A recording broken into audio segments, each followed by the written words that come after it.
Hey there, crypto enthusiasts.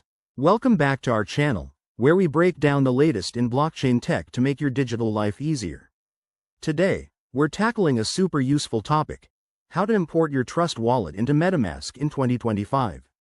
Whether you're looking to consolidate your wallets, access more DApps, or just streamline your crypto management, this step-by-step guide will have you set up in no time. Let's dive right in. First things first, make sure you have both Trust Wallet and Metamask installed on your device.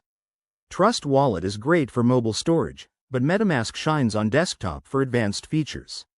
Start by opening your Trust Wallet app. Navigate to the Settings menu, usually found in the bottom right corner, and look for the Wallet or Export option. Here, you'll need to export your wallet's seed phrase. Remember, this is like the master key to your funds, so handle it with care. Write it down securely or use a password manager and never share it online. Once you have your seed phrase, switch over to Metamask. If you don't have it yet, download it from the official website or your browser's extension store. Open Metamask and click on the account icon in the top right.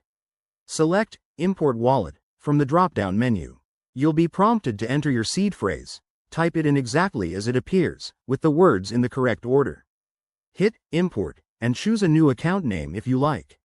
After that, Metamask will verify and add your wallet. Double-check that your balances and assets have transferred over correctly.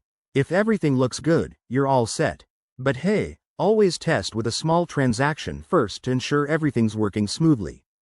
In 2025, with evolving security protocols, keep an eye out for any two-factor authentication prompts during the process. And there you have it. That's how you import Trust Wallet into Metamask quickly and securely. This method keeps your crypto safe while giving you more flexibility. If you run into any hiccups, double-check your seed phrase or visit the official support pages. Thanks for watching. If this helped, hit that like button, subscribe for more tutorials, and drop a comment below if you have questions. Stay safe out there in the crypto world. See you next time.